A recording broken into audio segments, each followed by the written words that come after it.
Hola amigos, buen día. Hoy se corrió la primera etapa del Tour de Polonia 2020. Una jornada marcada por los accidentes y una durísima caída en el sprint final que involucró a varios corredores.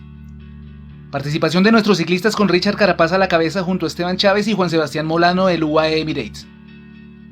Esta edición del Tour de Polonia está dedicada a la memoria del ciclista Björn Lambrecht de Lotto Soudal, quien precisamente hace un año 5 de agosto perdió la vida en esta misma carrera mientras se disputaba la tercera etapa.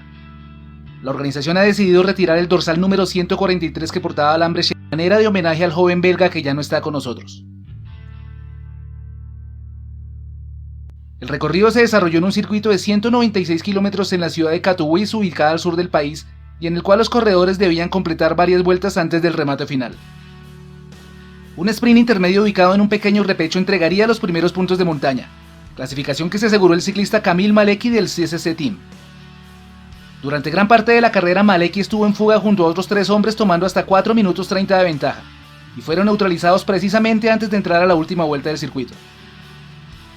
Como les comentaba al inicio, las caídas fueron protagonistas principales en la etapa. En una de ellas estuvo involucrado Jakob Fuglsang junto a otros pedalistas del Jumbo-Visma y el Lotto Soudal.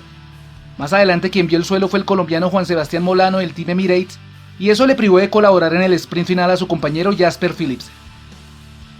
Lo más dramático de la jornada se vivió en el sprint final. Dylan Groenewegen disputaba los metros finales con alguna ventaja sobre Fabio Jakobsen. Mientras el hombre del De Koning intentaba hacer el sobrepaso por la parte interna, Groenewegen hizo una maniobra temeraria y cerró la línea de carrera a su rival, además de apartarlo levemente con su hombro derecho. La peor parte la llevó el neerlandés, quien impactó contra las vallas laterales y un fotógrafo que también resultó duramente golpeado.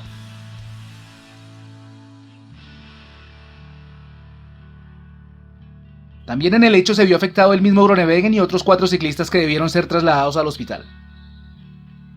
La etapa fue ganada por Groenewegen, pero según las últimas actualizaciones fue descalificado de la carrera, retirada la victoria y entregada a Jakobsen. Aunque lo que menos importa ahora es el resultado de la carrera, pues se ha conocido por parte de la cadena TV Sport que el estado de salud de Jakobsen no era muy bueno. Según información del periodista Sebastián Szczesny, Jakobsen recibió relajantes musculares, fue puesto en coma farmacológico e intubado.